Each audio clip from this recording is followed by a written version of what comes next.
Cool. I'm recording. Yes, that's another thing that I wanted to say. So we'll be recording this presentation. If you would like not to appear or your chat or your video, just let us know and we can cut you off. Yeah, the presentation is being recorded so we can make it available on our website later on. What else was I going to say? Yeah, so if you have any comments, questions, whatever, you can do it throughout the workshop. You don't need to wait for the end. But we'll have a questions moment in the end, so if you think about it just later. Yeah, so today's workshop is about how to make tools or tools to make posters a little bit more engaging and a bit more exciting. I had this idea for a workshop because usually when we talk to someone about, oh, I want to make a workshop, or I want to go to a conference, usually it's like, okay, I'm going to try for a talk. If I can't, I'll do the poster. Or like talk is my first plan and then poster second. Or I'll only do a poster if I don't have enough results or enough data to make it as a talk. But it doesn't need to be this way.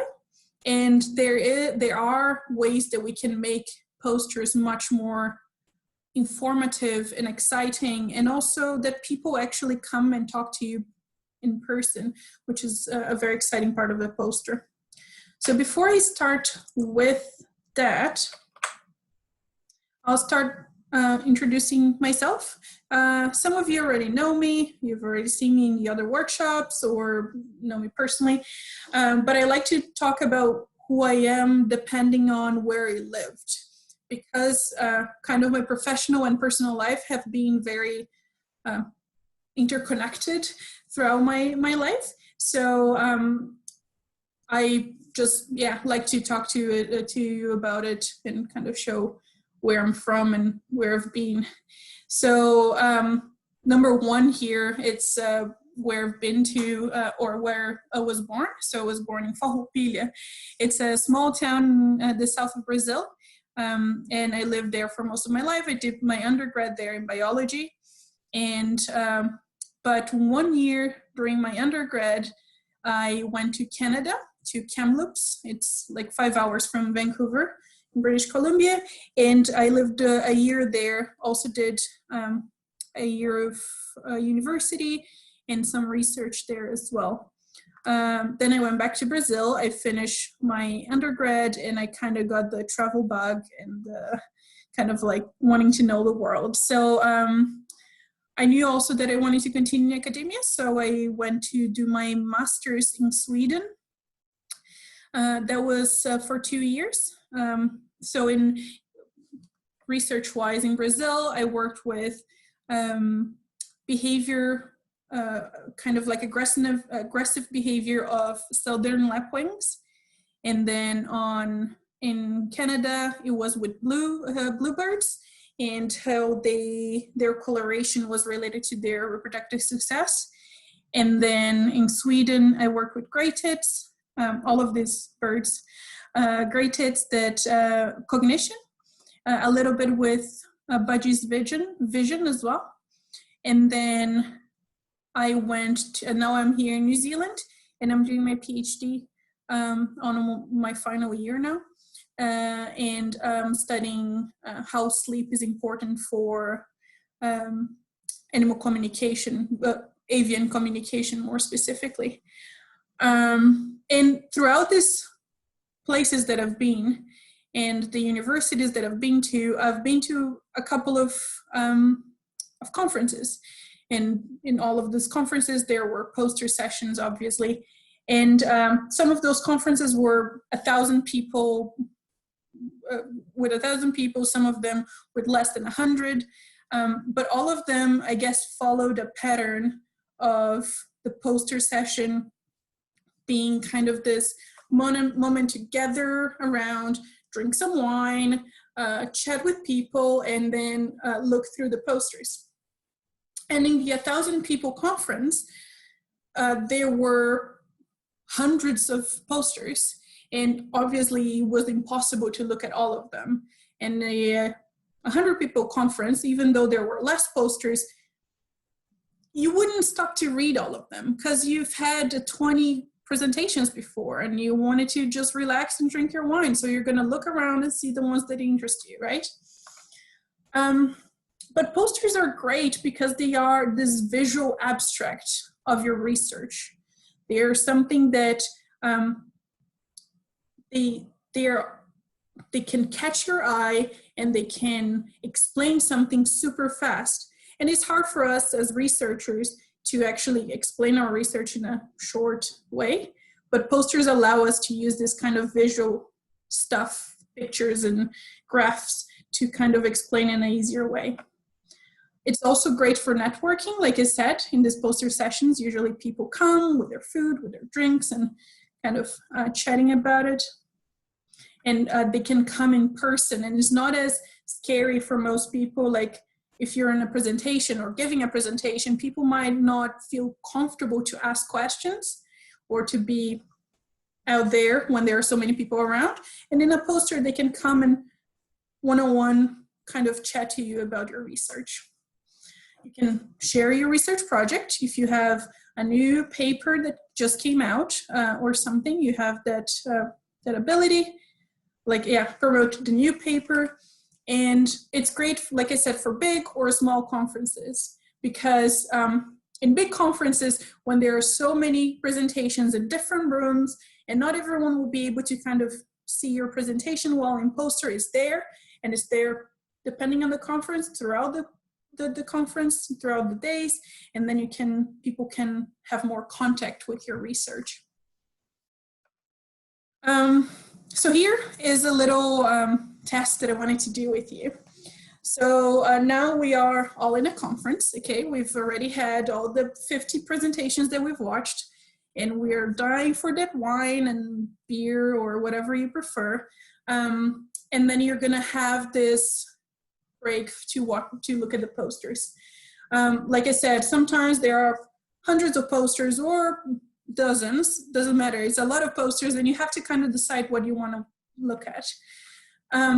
So I'm gonna now show you, there will be 2 posters passing by, and I want you to look at the one that interests you the most. You don't need to pay too much attention on exactly what is happening because it's gonna be very quick, but just like which one kind of like catches your attention, you'll be like, yeah, that's what I want to read afterwards. And then after them, I want you to just put in the chat.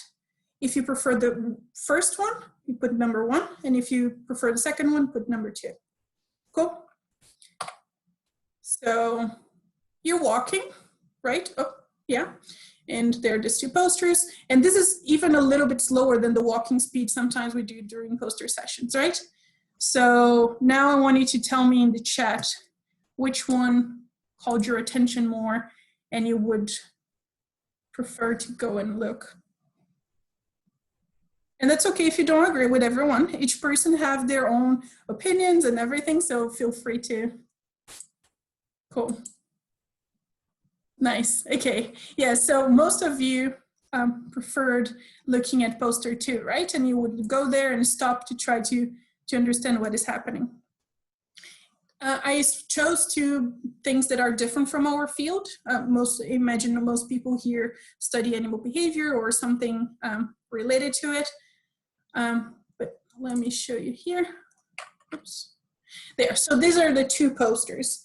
And maybe you can send a little message on what from these posters that called your attention first, and what do you think it's, what made you choose that one? Bird, yes. Bird is something that always holds my attention for sure. The amount of words, graphic, pretty palette. Yeah, less words to read. Yeah, so that's usually kind of the crux of posters, right? The second poster is the most common. If you've ever been to a poster presentation, it's the most common kind of poster that you will see. This one that has a lot of text, a lot of information, and it has really nice graphs in like really nice maps and everything. So it's not a bad poster. And I imagine that the research is really, really good.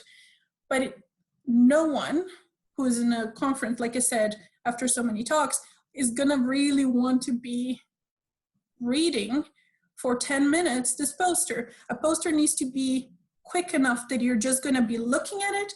The first thing that people will do will be looking either at the big picture, and then the title, and then the results. If those three things are not clear and obvious and big, you're probably gonna not continue on because it's too much.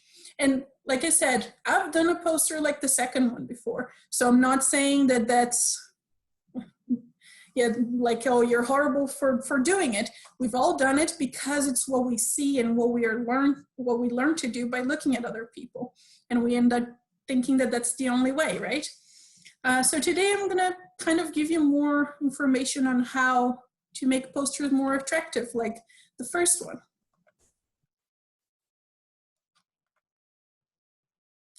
Cool. So I'll start. All good until there. Like I said, feel free to always send me a message if you have any questions. We'll start with the parts of a poster. One word that you'll hear a lot, I will say a lot during this workshop, is depends on your audience. And that's a big thing because there are some conferences that we are going to attend that are going to be so specific to your field. That is like, for example, me working with sleep in avian, how the importance of sleep for birds. That's like super specific, and there might be a conference out there or like a little symposia or something that will be about this specific thing. And the things that I'm gonna put there are very different for that audience, or an audience that is the general biology, or even the public, you know? So it depends. But generally, there's the title with the authors, there's this background and the hypothesis that you're bringing, the methods, the results and discussion, and some extra stuff. So I'm gonna go through each one of these and kind of explain what is expected and what is the best way of presenting each one of them. One thing that you might see that is not there is an abstract. Because poster is already an abstract. You don't need to add another abstract to it. If you want to add kind of like, that's the thing, even if you want to add kind of a summary or like things to take from this poster, that's great. You can have this one specific spot that is just like, if you don't read anything else, please read this. But you're taking space from your actual poster, and you can make your whole poster just interesting enough that people will want to read those parts, and you can make those important parts like your results really nice and apparent so people actually go and read it or look at it. So the script of your poster, you'll have to choose one question. Sometimes it's not even one research subject. It's just this one question from your research subject. Because some things can be really big and it ends up being really complicated to make it succinct and nice altogether. This is a really good comic that I saw that is just this thing that happens very often. You're so proud of your paper. I want to put it all there and I want everyone to read everything about it. But poster session is not the same as come and read my paper. You can be networking, you can promoting your paper through it, but it's not going to be the whole paper in there. People are not going to read it. And it's the moment that you can tell a story, right? You can start making people interested in your subject and interested in your kind of like, in your behavior, in your subject, it's hard to sell our research for people that might not be so keen. Why do you look at bugs? Bugs don't do anything. And you're like, no, bugs do so many things. So show that in a nice way, you know? Let me see. Sorry, I just saw that there's a chat. Okay. Yeah, exactly. It's very, very common to have these things. And it's just, but you actually saw literally the article printed. That's, yeah, that's insane. Yeah. Again, sometimes we love our paper so much that we just want to share with everyone, but I'm sure that that's not the best way. Again, who's your audience? Are you going to be there? So that depends a lot on what you're going to put in your script. Is it general public? Is it more specific to your field? And will you be there is a big thing, because if you're there during the poster session and you'll be able to explain and point out and give more information, you don't need as much information in the poster. But if it's something that you just leave it there and people will see, and then later on there's a Q&A or something, then it might be that you will need to put a little bit more information. This is a tricky one. So the right, well, that's the best amount of words for a poster would be maximum 250 words, 250. Even if 150 would be great, but 250 to like make sure that people are comfortable with it. It's very hard. It's not a lot of words. Sometimes it's less than your abstract that you posted for the poster itself. But that's because we are going to be able to use a lot of bullet points and a lot of imagery to be able to show those words. You don't need to use all of them. Yeah, bullet points. Yeah, any question on this general scripting? I'm going through each one of them later on, but just so you have an idea. Cool. So now about the layout of the poster.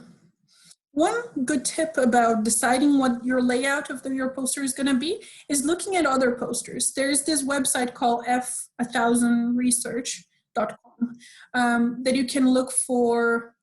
There are people that they put their posters there, and then you can just go through them and see which ones you like best, which colors you liked best, why did you like them, and kind of have some ideas to kind of add to your own poster. Some events have guidelines. So some of them say that you need to do it vertical posters or horizontal posters, or there need to be specific size, they need to be specific layout. Some of them will even say that you need to have an abstract on them. And sometimes you have to just go with it, but then make the best out of it, I guess. One thing that is very important is to have the clear headers. So if you're going to talk about the background here, make sure that people know that that's the background. And then here is the, I don't know, my methods, and that is not all kind of humble jumble and no one knows what is happening. Negative space. So nothing in the poster is one of the most important things in your poster. Because if there is no negative space, it's very hard to pay attention and to see what is happening.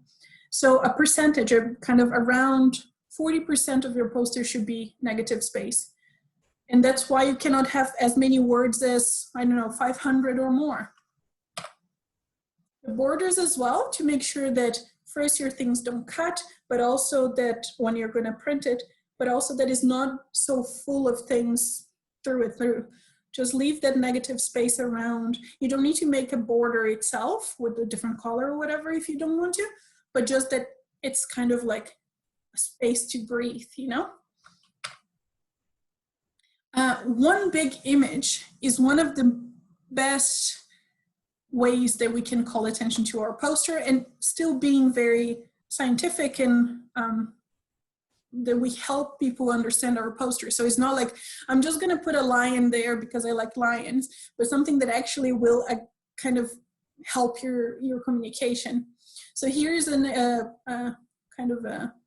example that we have. Then both of them are really good options for your poster, but here you see how this image is part of the poster and how you can make it a little bit more interesting when you make your own layout.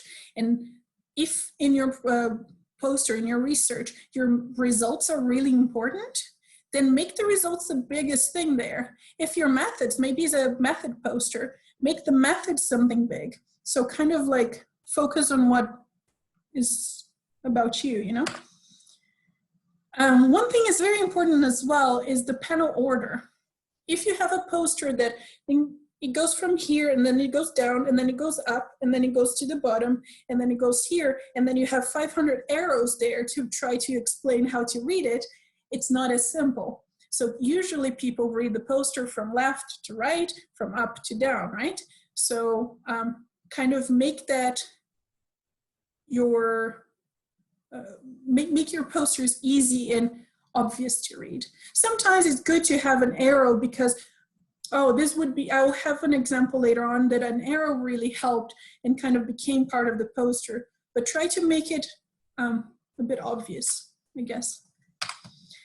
This is another poster layout that became a bit famous a few years ago. I don't know if you've heard of, that they created this, that your main result, your main finding is in the middle of the poster and is taking most of it, and then in the corners, something else.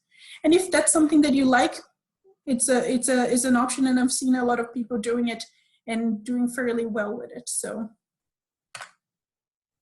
here I have two examples. The first one is a really cool poster that has this kind of comic book thing to it, right? So they created this like really cool drawings and everything. The problem is there's no space to breathe. There's no negative space, right? Exactly. So the Comic Sans font is okay when it's a comic, right? It makes sense. But I will talk about fonts later on. But it's the big problem is that you also don't know. I guess you read from here and then here and then here, kind of like in line, but there's no space enough to know when it starts, when it stops, okay? So maybe the better way of doing this is trying to, okay, even if you really like your drawings and your comics and your everything you've done, try to make it more minimal and separate a bit better in a way that is clearer. Well, this one is a really good example of how the arrow thing I told you about is good, right? So because they have, sorry, just a second. Because they have this, so it starts from here to here to here, and then they have some information on the arrow to take you there, and then continues, and then continue here down. So it kind of leads you to where you're gonna read, but at the same time, there's a lot of space, and things are very separated, and you know what is where. And the results are big there, and they're showing here, these are my results in my poster, and this is what you should focus on. And the one big image that helps a lot in this case is very useful for their presentation and their results. One thing that I forgot to say is that I'll be using examples of posters here, including some of mine, but it doesn't mean that any of these posters are horrible or the perfect poster or anything like this, because like I said, it depends on your own research. And some people here, you might even know who they are, because this one, for example, is from Australia. So like I said, I'm not using these posters in a way of like shaming anyone. So don't take it like that. Is more like, how can we learn from those posters and how can we make it better? So yeah, if you have artistic means and you're able to do some really cool comics and drawings and things like that, go for it, but just then try to make it not as busy. So here are some examples of my own posters. So they are from the same project. This one was a little bit earlier with some preliminary results, so I have less graphs. And then this one was later on. This one was for a general audience, and by general I mean university-wide. And this was a very specific audience that is about a sleep research, sleep conference. So it was very specific. For you to have an idea how layout changes things, this one, the first one, has the same amount of words as the second one. But if you look at it, it doesn't really look like it, right? It looks like the second one is much busier. And of course, I have more graphs in that one. but also the style of layout maybe wasn't the best for my type of research and for my type of results that I had and the amount of information that I had. The colors as well, it might, one might be better than the other, and that's up to you. It's whatever you prefer, but it's something that I'll be discussing throughout the workshop. So yeah, cool. So now I'm talking about the title. As an example of that I gave you from before, my two posters, and how they have very different titles. One is, Are Sleepy Magpies Worse Singers? And the other one, Effects of Sleep Deprivation on Bird Song Performance. Your title is your sales pitch. You need to make it catchy for the public you have, right? For the audience you have. So for the general audience, talking about sleepy magpies, or people who are like, oh, sleepy magpies, and they're worse singers. I'm a worse singer when I'm sleepy. And that catches the general audience. Well, if people that are going to be thinking about sleep and the sleep conference, they want to, oh, I study sleep deprivation and I want to read more papers about sleep deprivation. Therefore, I'm going to go to this poster session. So you need to be a little, and they are catchy either way. I'm not saying that my titles are the catchiest, but I'm saying you can make it catchy, being more scientific or not scientific. So you don't need sometimes, which is a great way of making it catchy but also scientific, is having the main title and then suddenly the 2 dots and another smaller title, right? The subtitle. But you don't need to do that if you make it, well, you can do that, and it's a great, like I said, it's great. There's nothing wrong with it, but you can also make a scientific title catchy for your audience. So it works both ways. So of course you need to put the authors, everyone that was into that research question that you're doing. Make sure that you put who you are, who you're as a presenting author, who you are, by putting a little asterisk or underlining, putting it bold, putting it different, all of those things. One thing that a lot of people end up forgetting is, how can I contact you? Like I said, posters sometimes are there without you being there, and people want to know how to contact you. So Twitter, if you have a website, if you have your email, add everything there, because people want to know. Twitter is something that a lot of course, one thing that is good to be careful is that you're sharing contacts that are professional contacts. So of course, if you have, I don't know, your Snapchat and you post pictures of you, I don't know, walking around, maybe it's not the best contact for your professional, but I imagine that I don't need to explain that, but so make sure that if you have a professional Twitter, share that. And again, it depends on your poster. If your poster is something about, I don't know, your life, or your, I don't know, something a bit more not as strict, then go for it. But yeah, usually you would be sharing your professional details. That's something that not everyone does, and I think it's a really good way of showing who you are, and mainly in big conferences, to have your little photo, so people know how to look for you and know who you are, and are able to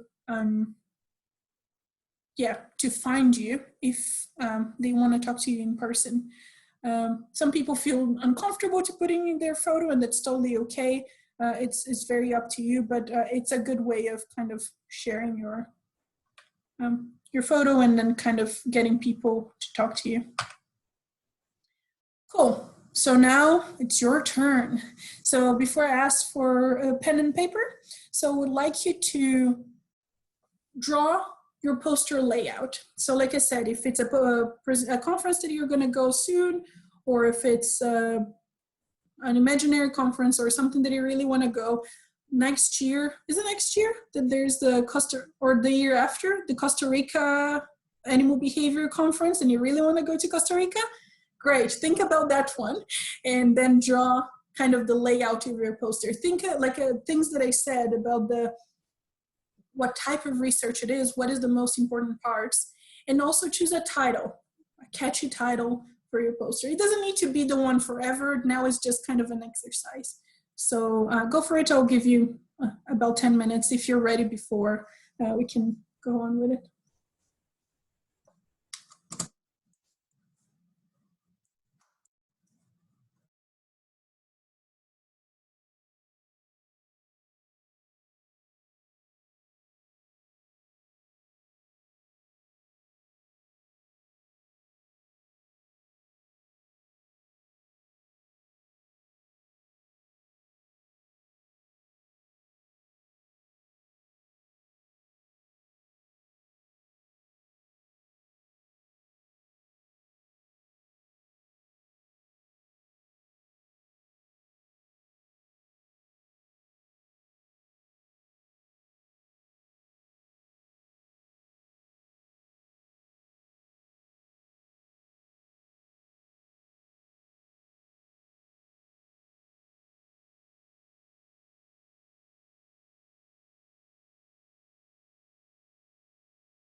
Cool. So let's get back to it. If some of you are comfortable with showing your ideas, just so people can see what other options there are. If you're not comfortable, that's totally okay as well. But just to, yeah, if someone wanted to show and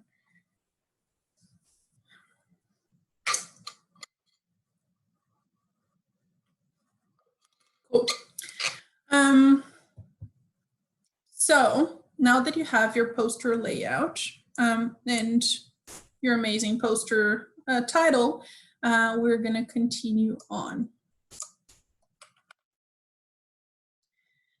So the next thing, I guess, after creating, I enjoy creating the layout before I even think about the scripting and everything. Sometimes it's good to just write down your script on a Word file, and then from there kind of understand what your question is, and then your layout. It's up to you what works best. But layout is very important, and it shouldn't be left as kind of a last thing. I need to get my poster ready kind of thing. Now talking about the background in your hypothesis. So if possible, and again, if it's a very specific, specialized conference, maybe jargons are necessary, but keep it to up to a minimum, that because you're trying to communicate with your poster, you're trying to make people understand and make it easier for them. Even if you're a specialized audience, it's hard to read posters that have a lot of things that you have to remember. Oh, I learned that on my undergrad, and let me try to remember what, I don't know, that is. So it's good to make it clear for everyone. Short and sweet is the way to go. So 50 to 75 words would be kind of the ideal. Less, even better if you can do that. The good thing about having it shorter is that, and also kind of in a bullet point format, is that you don't need to add references. Because if you're making it just kind of like affirmations and clear and simple, then you don't need to use that space that you're going to need for either your negative space or your actual things to add your references. If it's something that you need to do it and you're in your type of research, the affirmations and the things that you're going to be saying are important, that they are referenced, that's all good, and you can have a space for the reference area, but try to keep it simple. And if you add references, add with the numbers instead of the whole reference on the text. And yeah, trying to keep it short and simple. What do people actually need to know about your research or your field to read this poster? It's not about, like I said, your whole thesis or your whole thing. It's just about that specific question that you're giving. And also the hypothesis or the question needs to be clear. People need to know right away, either through your title or making a little like question section like I have in this poster. It's a really good way of making people understand what are they reading, why is this important, and like what are you trying to test in the first place. So it needs to be one of the things that people are clear on the get-go. So make that, if you want to make it all bold, your question or your hypothesis, if it's together with the background, or if you want to create a whole section for it, you want to make it in the title, make sure that it's clear and obvious for everyone. Then on the methods, you don't need to add too many details. What is actually important for my audience to understand my research? Not about how many, yeah, it's tricky because for every project there are differences in importance. So think about, is actually important for them to know how many mLs of this specific thing I put, or if it's just a low dosage, or if it's just like on the corner that the low dosage is this, and then from there on you're just gonna use low dosage or whatever your treatment is. Try to describe it in 3 short sentences. And if you're able to, use images and diagrams. So here, for example, I made this like simple diagram, just basically instead of saying that during baseline, Burr slept for 12 hours, and then during the next day I recorded them. You can just put baseline, sleep, recording, experiment, awake, recording, recovery, sleep, recording. People will understand that, it's clear, it's simple, and try not to make anything too busy as well. That is like they need to follow 500 arrows and then they go back to here. Try to make something streamlined and simple to understand. And then you might not even need text in your methods. One thing that is very useful is to color coordinate your methods with your results. So I don't know if you remember, but in the results section, I had this baseline and this teal, and the experiment was always yellow, and the recovery is always orange. So try to make it that people understand your results from your methods, and they're part of the same thing and not two totally different things. Like I said, then in the in the results session, you're going to have your graphs, right? And here you need to kind of summarize your results, which can be really hard because sometimes that graph says 1,000 things and you need to kind of find a way of dealing with it. Simple graphs are the best way to go. Sometimes we are, like I said, I'm not saying that my graphs here are the best graphs in the world, but what I'm trying to say is just that if you're really proud of that 3D graph that has 500 different variables at the same time, and they have different, sometimes in a poster, when people are just going to be looking at it for a couple of seconds, they are not going to get it. They are going to feel like they're dumb, and I'm not going to give my time to this poster that I have no idea what they're talking. People don't like feeling dumb, so try to make it clear so people can understand quick and right away, and that's something that they get it from just looking at your poster. Maximum 3 or 4. If you can make your question in 1 graph or 2 graphs, even better, because sometimes it can be too much. So again, it's hard, but choose the graphs that really are important for your research. And then, like I said, keep if you have more graphs there that talk about the same treatments or the same variables, keep those colors the same throughout the graphs. So people don't think, oh, here baseline was yellow, and here baseline was green, and then here baseline was orange. Try to make it that all of them kind of go through the same story in the same streamline. Make it big. Your results are the thing that people will be looking for and will be looking at right after the big picture of the bird and the title. So make sure that you get the results that are in the easy place, and they can just look at it and understand. Cool. So now it's your turn again for, I put 5 minutes, but I might make it even shorter. I just want you to take a moment to think from this question that you just made your layout and post for the poster. Try to think which ones are the 3 most important graphs for this research question that you have.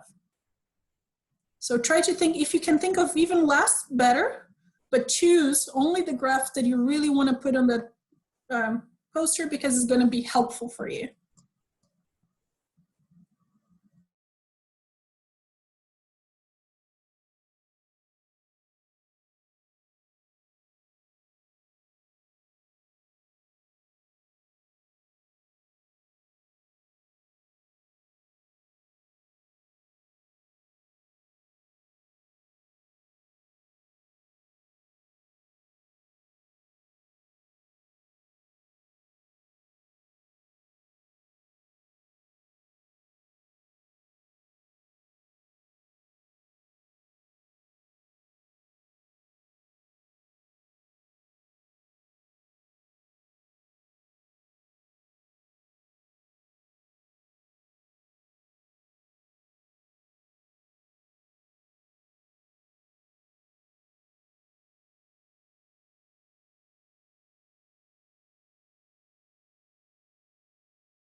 Cool.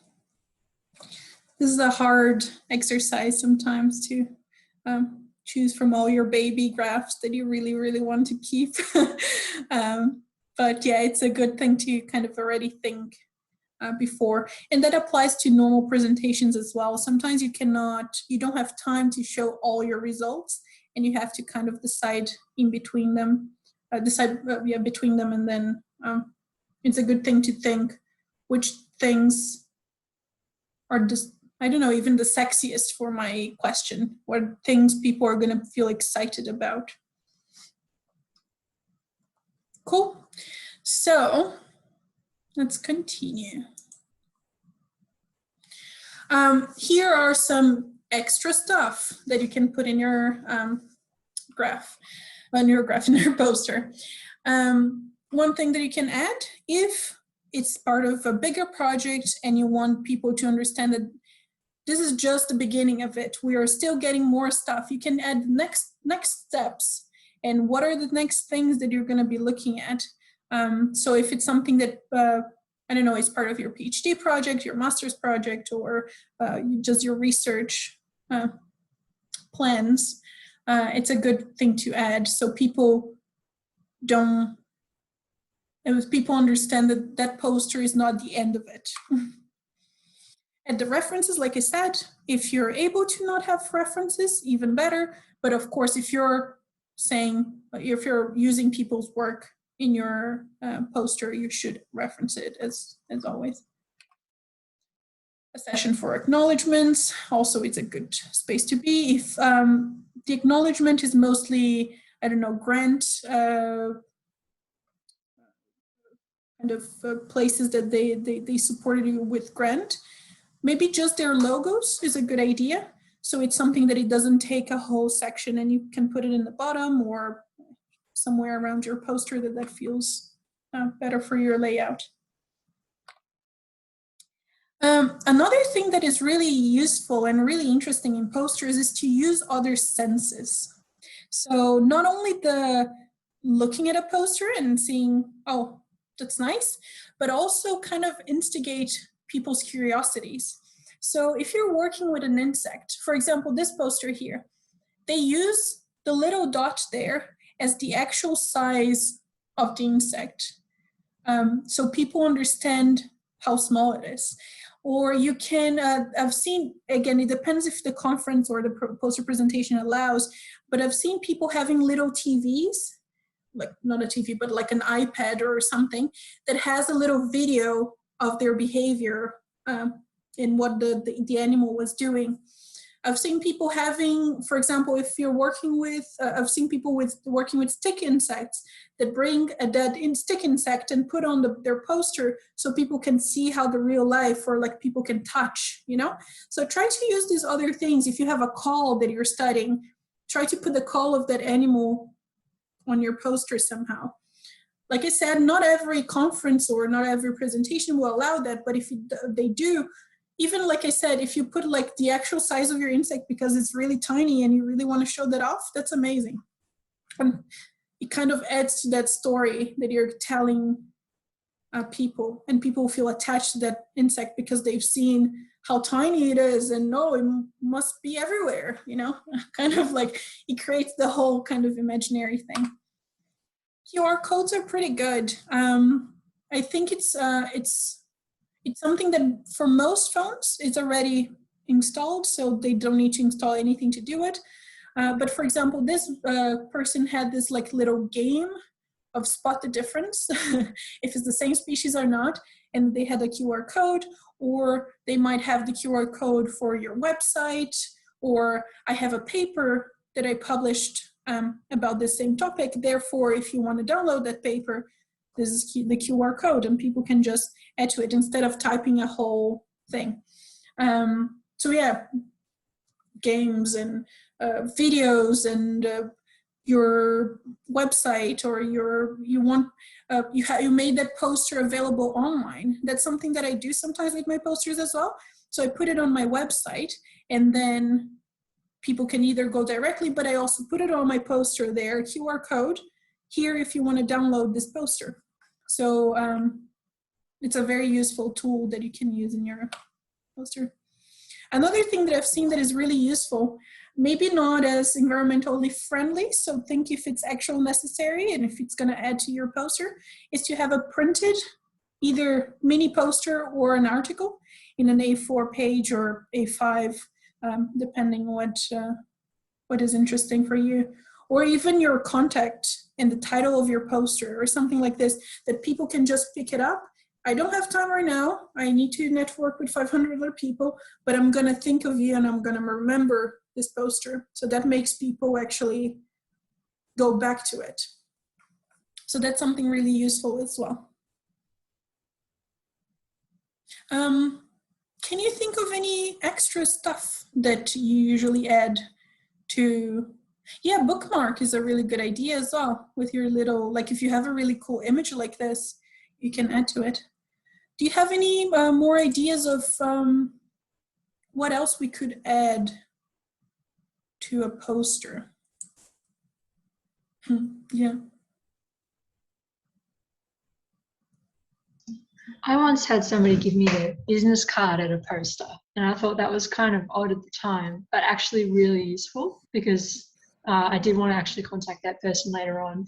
And when you're at a really big conference and you talk to lots of people, actually having a business card to put in my wallet. So I haven't done it myself, but yeah, something like that, or a bookmark is a cute idea if you have your email address and contact details on that. Yeah, because you want, as scientists, we don't usually have the thing of like selling ourselves, but it's so important mainly to like share your research with everyone. Did you want to say something, Caitlin? Sorry, I cut you off. No, that's all right. I was just going to say the bookmark idea is great, and I'm pretty sure I'm going to steal it. Nice. But also, one of the conferences I went to, I think it was ASSA a couple of years ago, someone had like a poll on their poster that you could stick stickers to, and you could really see how many people were looking at your poster as well, because of how many people have actually stuck a sticker to it. So it's good for both metric purposes and actually getting people to come and mess around with it if it's kind of interactive. That's cool, yeah. And if you're talking, I don't know, about edible insects, give a little kind of insect for them to try, you know? Yeah, no, but that is a very good point of just like something that people actually interact with your poster. That would be something fun. And again, use your imagination to kind of add to it. Cool. Nice.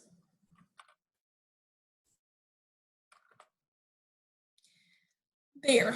So when it comes to images, like I said before, one big image, and it's funny because I think this is the slide that I didn't add an image. Maybe it's just to to make it spicy. On the image slide, I didn't add an image, unless I forgot or something. Yeah, so one big image is the best way of catching someone's attention. And I gave you some examples of that. And again, it depends on your research, you can do it. And make sure that you make that image part of your poster and not just something there. If it's by telling a story, for example, on that poster that I had, a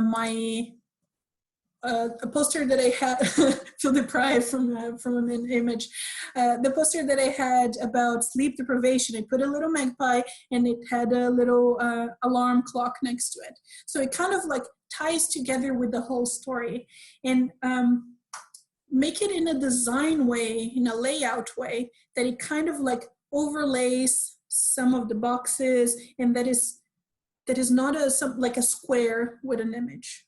So that's a really good, and also not having a background in that image is a really good, so use a vector image that has a really good quality, first of all, because when you're gonna print it so big, you need a really good quality image.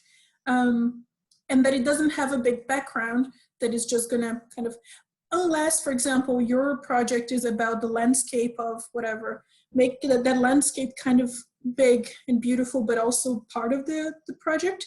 Don't make it as the background of your project, and I will be talking about backgrounds later because it can be very busy, but yeah. If you are good at illustrations, or if you know someone that does illustrations, it's really good because it's something personal to your project. There are many websites as well that have free illustrations that you can use. Here are some of the websites that have free pictures to it. So there's Unsplash, Flickr, and Wikimedia. They are pictures that you can use for your own thing, and you can just add to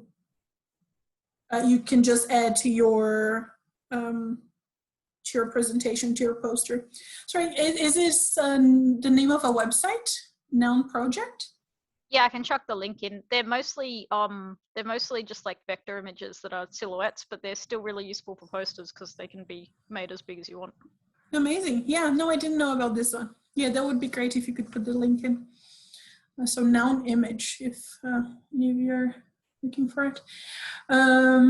Yeah, do you know of any other websites that you can find either illustrations or pictures that are useful for you? Pixabay, buy a render, but it's paid.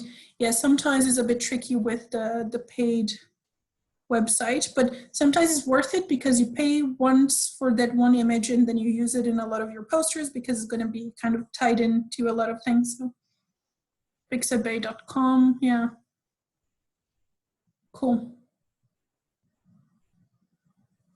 Nice. Yeah. So image is really good. Another really important part of your poster is the colors, and to call attention of your public with those colors. So you'll have to choose a color palette for your poster, maximum 3 to 5 colors, including the graphs. So make sure that your graphs match the color palette that you're using on your presentation, because if not, it's going to get very out there. And sometimes it's good because then it calls attention to your results, but make sure that they match somehow. So I'm going to give a little bit of a color theory. Some of you might already know about it, but just kind of a general idea on how we can apply it to posters. So this is the color wheel, and there are colors that are more similar next to each other, and there are the three primary colors and all the colors that come from it. The things that we learned when we were very young. So there are colors that are complementary, and these are colors that are opposing themselves on the color wheel. So for example, this orange is complementary with the blue or the teal, and then we can use these colors because they match and they look good together. They're very different from each other, but they do look good together. They're monochromatic colors, so these colors that they are the same type of color, but just in different hues and different how dark they are, how light they are. They're colors that are analogous, and these are the colors that are close to each other on the color wheel. And like I said, there are many more types of colors and how they relate with each other, but these are the ones that are more useful for our posters. And for something, if you want to start simple. Later on, if you know all about colors, you want to try other stuff out, there are dozens of ways you can do it, but they are a little bit harder to work with. So for example, for a poster, a really, really good kind of recipe on how to do it is to use a monochromatic, 2 or 3 monochromatic colors that are near each other on the color wheel, and then 1 complementary as an accent. So if you look at the presentation here that I have, this is a good example of how that it can be used. So we have this darker blue and we have the lighter blue, and then we have kind of like the grayish, a little bluish gray, and then we have the orange that is that accent color. Again, the orange that is opposing to the color wheel, therefore complementary to the presentation and to the colors. And that's really, really useful when we want to choose which colors we want. And you can just go there and find the colors that you find prettier and then look at the complementary color to them. As the background, the best way of dealing with the background, not to make it so busy and to leave that negative space, is to use a very light color palette. So white is perfectly good. Most of the time, white will fit very well for most things. If you want to use something that is a little bit off-white or a little bit grayish or something, but try to make it, even the gray here of my presentation might be too dark of a gray to put as the background, because then the color already makes it busy. So try to keep very light and leave the accents to other things. There are loads of online places where you can check for palettes. One of my favorite ones is an Instagram, actually, that is @ColorsCafe. And they have amazing palettes there that they post daily. And they are from very different types of if you like more grayish colors, or if you like really bright colors, there's for every type of taste. And they are always posting, and you can just look at, even if you find one color there that you find it useful, then you can go to different other websites that show ways of you to match that color to other colors. So this materialpalette.com and coolers.co, they are websites that you can just go there and kind of build your own palette, or they already have kind of pre-made palettes that you can look at. So they're really useful, and I really use a lot of it. Another great option is to have your image already and then use the eyedropper tool. So even on PowerPoint, there's this eyedropper tool that you can just go exactly where you want on that image, and it's gonna give you what color it is. So this is a good example of using the colors of your image on your poster. So the brighter colors, the yellow here being used as an accent, and then the background kind of like this white, and then color 1, the color that is going to be mostly on your poster, and then color 2 might be the color for the text, might be the color for and then the headings will have the accent color. This is a tip for, like we were talking about digital posters, because now it is very common for that. So there are just 2 types of colors, and for some PowerPoint, if you're making your poster on PowerPoint, it's just going to use the RGB, but there are other web tools that I'm going to show later that you can choose if you're going to use the CMYK or the RGB. The only thing you need to know about it is that if you have the option, RGB is it's better for digital posters, and CMYK for printing. It's just about how close to the thing that you're putting on the screen will look when you're printing. But there are ways to go through there if you cannot choose if you're going to use the CMYK, and that's totally okay.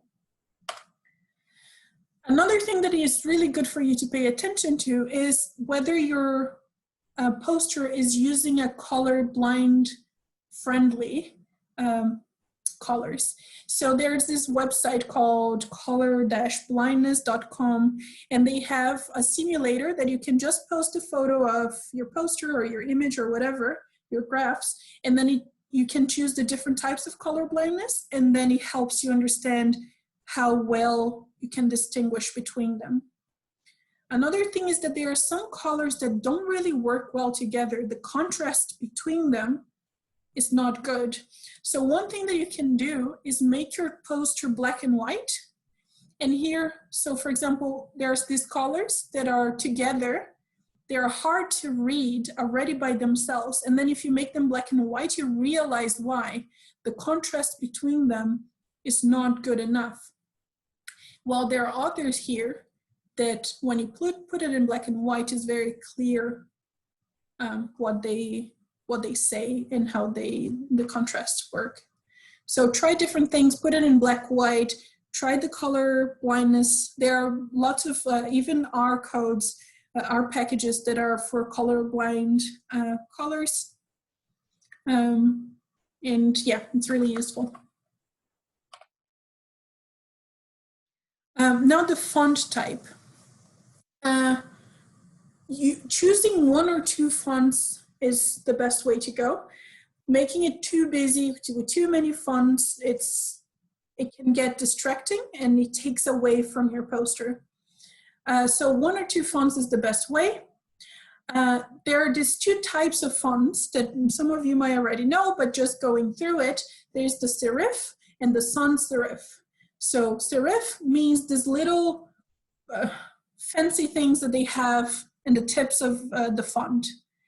And sans serif means no serif. So basically no fancy things in the tip of your words, of your letters. The best way to make it more, so serif is really used for a more kind of traditional type of font.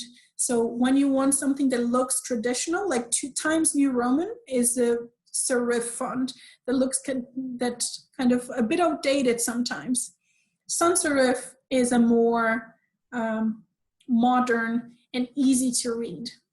There are pros on using serif for reading wise, but because you're not going to make tiny font, and I'm going to talk about size of the font, but because you're not going to make tiny text there, it doesn't really matter that you're not going to use the serif. So sans serif is the way to go and the easier way to do it. Here there are some examples and how they look like. You probably saw all of these. So these are all on our Word doc, Word or yeah, whatever you use to write your stuff. I added one that is one of my favorites, that is the Montserrat. I'm pretty sure it's on already installed on your computer, but there are ways of downloading fonts. This is one of the websites that you can use, fonts.google.com, and then you can specify the type of font that you want, and then it shows you lots of options, and you see the examples of each of them, and then you can go through them and see which one looks the best. But try to keep it simple. Don't choose, yeah, I work with flowers, so I want the font that every eye has a little flower. Don't go there, because it can get really hard to read and people might lose interest before they even appreciate your flower dotted eye. The font size as well. So you need to be able to read the font of, read your text from 1.5 meters away, like give or take. Think about a lot of people around and people are just like looking above each other's kind of heads and trying to see if they're interested or not in your poster. So be sure that it's readable by that far. One tip that I find it useful is to zoom in when you're making your poster on PowerPoint or whatever tool you're using. Make it 100%, because you already will have said that your poster is A0, for example. So when it's 100%, it's going to zoom in on your screen. And then you step 1.5 meters away and see if you can read it properly. So look at the smaller ones that you're, the smaller areas, and then go from there. That's a very good point as well, with the sans serif being better for people also that have difficulties reading in general, and then, or dyslexic, like Jens said, just not having as many busy things happening in your font is the best way to go. Yeah, so if you're 1.5 meters away, try 2 meters. Try to go as far as you can. See how far can you get to still being able to read your poster. That's the way to kind of decide in your poster font size. But here I have some examples of kind of like the minimum font size for each of the parts. So your title, 90, 95, headers 40, 45, main text 35 to 40. I give this as a minimum. Of course, you don't want something huge like the title size in the middle of the poster for something random, but if you can keep kind of like the title bigger and then the headers and then the main text. Of course, for if you're going to use just the references or acknowledgements, you can make it smaller and on the corner, but for the main text, for the things that you want people to read. And if there are, for example, like I said before, if you want the results to be very apparent, go there and make it the results bigger than the rest of the main text. Also, for all of these things, like I said, the video will be published on our website, so you can go through it again and kind of get the exact numbers or whatever I said here. Another useful thing, sorry, this is another poster that I did during my master's, but just so you have an idea of like using bold to kind of focus on the parts that you want people to look at. I didn't use it throughout the poster, and like I said, I'm bringing posters here that I've done before that I don't think that they should be copied because they're the pinnacle of good posters, but just so you have some ideas of how to use it and look at different posters. So using the question in a bigger font, and then making the parts that you want people to pay attention to in bold, even words during your poster, like I used during my presentation as well, kind of the main words that you want people to look at, make it bold, or use the size difference, or make it underlined, or use the colors of different colors on that font. So use your accent color on those words. I put or in bold here just to say that try not to go too crazy about it, of like underline, bold, different color, different size, different font, different whatever, and then there's this like random words floating around. So try to make it simple. So here are some tools that we can use to make posters. So the PowerPoint is, I guess, the tool that most people use, and it's the most affordable and easy to get. But there are other places that, depending on how comfortable you feel and how keen you are to learn these tools, they can be very useful. So InDesign is a tool that I use a lot. The good thing about using, for example, InDesign instead of PowerPoint is that the colors, the choice of colors, the CYK, anyways, you know which one I'm talking about. You can choose things like this. You can be very specific on how you want the poster to look like. And it has a lot more tools than PowerPoint has. On InDesign, then there are some people that are comfortable with LaTeX, and that's really great, and you get to use that to be more specific, like I said, about how you want your poster to look. But then there are places where you can find templates, or that they already have kind of like templates of posters that you can use, or images and colors and all of these things. Like two of the ones that I've seen, I've never used them for posters itself, but I know that even Canva has a whole section that is just for scientific posters. It's not a lot of options, but just maybe some of those options will give you some ideas.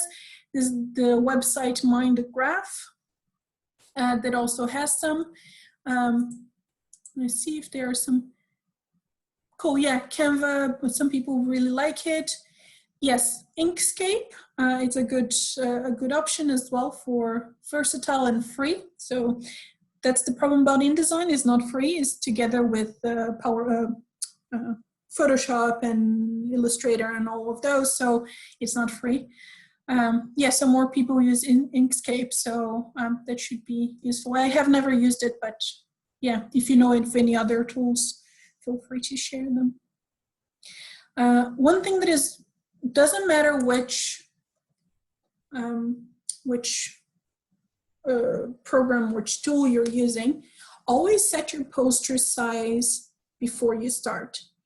Because even though it looks like it's just an A4 page, it changes a lot how it stretches, how it, the figures, everything changes when you put in an A0, which is usually the size for posters. So whenever you're gonna set up, if it's A0 or A1, Google the size of A0 and A1. I always forget the exact centimeters for each one of them, and then add that to your tool to make sure that you're already doing it on the right size. Even if you are, I guess if you're doing it online is a bit less useful, but at the same time, if you're already doing that, you can use all the tips of like font size and all these things. You can use it as an A0. And like I said, the good thing about putting an A0 is that if you put an image there, you already will have to stretch it to an A0 size. So you know if that image can take it, if it's gonna get all pixelated or not. And then even if you're making it as a poster, online poster, it still fits it. Another thing that I've seen that is fairly useful for online posters is using kind of like the graphical abstract. So instead of making a full poster like this, of course, if you have the flexibility for that. So if it's, for example, a poster presentation on Twitter, I've seen that sometimes they do things like that. Instead of doing a whole poster with all of these things, making a graphical abstract of it is also a good idea, of just making very, like, it's even smaller than a poster. So if you don't feel comfortable in making your research kind of like shrunk, maybe it's not the best idea, but yeah, that's one of the options for it.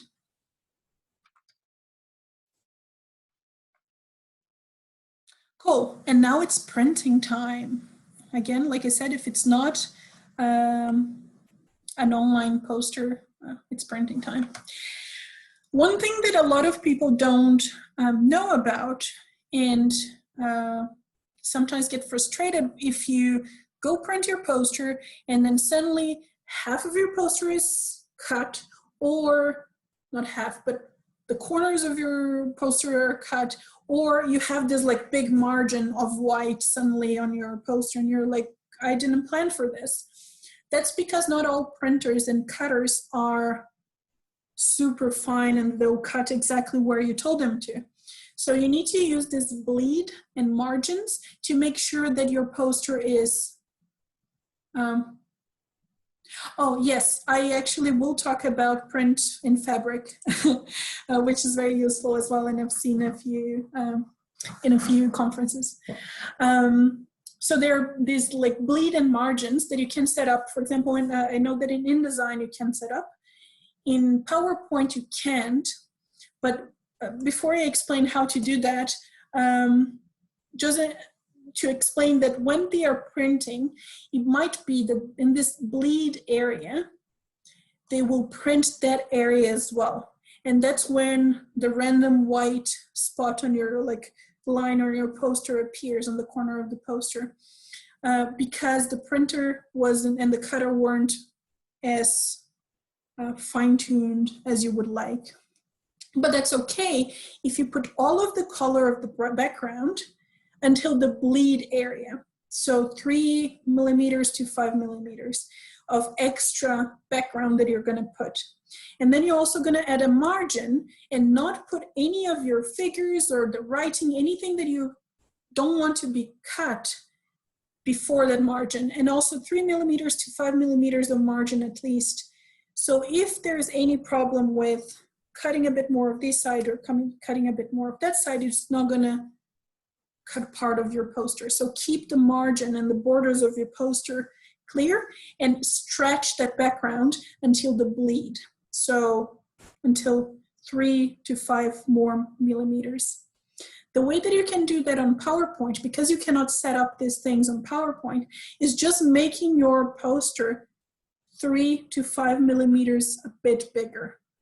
And then just put the background on all of that. Don't make it bigger and then use that extra space to put your stuff. Make it bigger and leave it white or whatever your background color is on that space. So then you're making sure that you're giving space enough. If the printer has any weird cuts, it saves your work and then you don't get it cut. Does that make sense? I know it's a little bit of a weird concept, but yeah. Again, make sure that you have a high quality poster. So sometimes on, I think PowerPoint, you cannot choose the quality of your poster, of the when you're saving it. Not too sure, but I know that most of the other programs have this saving. And try always to save to 300 dpi. That is basically trying to, it's something that whenever you're printed really large, it's not going to get all pixelated. So you want to make sure that it's high quality. And when you're going to send it to a printer, different places have different rules, but the large majority of them ask to save it as a PDF instead of a JPEG or another image type of poster, because it keeps the quality of your poster, and it also keeps the size of it. So it's useful for that. Print a test of on an A4 or an A3. This is great even while you're doing your poster. Before sending to print anywhere, just look how it looks. Look at it from far away, give it a break, don't look at it and then look at it again. And sometimes you will find, oh, actually this is really confusing, or this is taking my attention off the important part, so let me focus on this. It's really, really useful to have a kind of an example. Some places you can even ask them to print an example of it, and then you can see how the color is going to look like in that printer that they use. But that's really good as well to check for colors, because sometimes, like I said, if you're using RGB and the color on the screen looks great, but then you print and then it's like, why is this like poop brown on my poster? I didn't put it there. So it's good for you to check to make sure that it's not getting all over. And then there are different paper options. So usually matte paper is better than shiny paper, just because of lighting. You don't know how the lighting is going to be at the area. Try to use a good quality paper, because if it's just a paper that just looks like the normal paper that we have, it's really easy to crinkle. It's really easy to, like, it breaks and it doesn't look, the colors don't look that great. So if you are able to choose type of paper, try to choose the more like professional paper printers. And also there are all options of fabric. So I don't know if you've ever seen a poster being printed on fabric, but it's really great because you can fold them and they don't crease, and you can take to whatever place you're going to do it, and then you put it out, you put it back in, put it in a ball, do whatever you want to do with it, and it's still really good and clear, and the colors look really good. So I've never printed posters, but I was trying to search. I asked a friend that had printed, but she didn't remember which company she had used. But one company that I saw that sends worldwide is Spoon Flower, so www.spoonflower.com, and they have options for printing there, and then you can also set up how you want it to look, and then it gives you kind of an example of how it's going to look like. So yeah, it might be a really good option.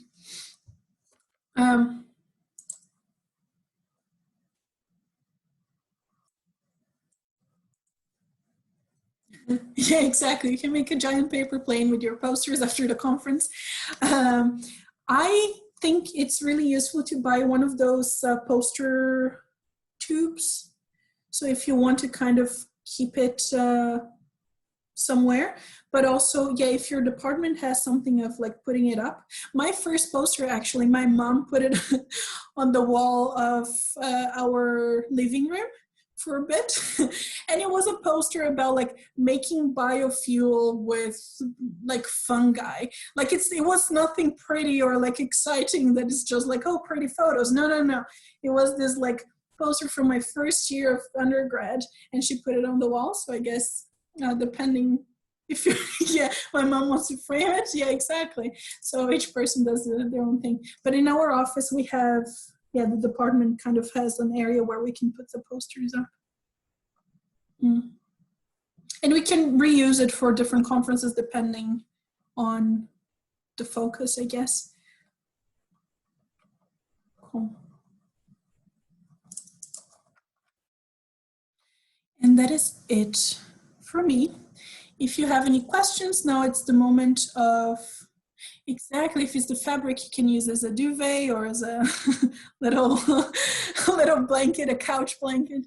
But yeah, if you have any questions or comments or tools that you like using and I didn't talk about, now is the time.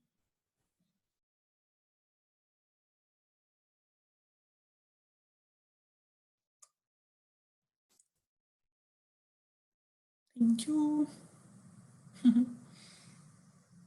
And also, if you want some ideas or if you want an opinion, I think it's really, really useful to ask friends and, like I said, print it in an A4 and pass around or send in through email and just kind of like, oh, this is what I came up with. What do you think? And just kind of chatting around, because like I said, different people have different ideas of what looks good or not. So that might be useful. Thank you. Thank you very much. Cool. Also, you can contact me on my email or this is my Twitter and my website. My email is just jgmussoi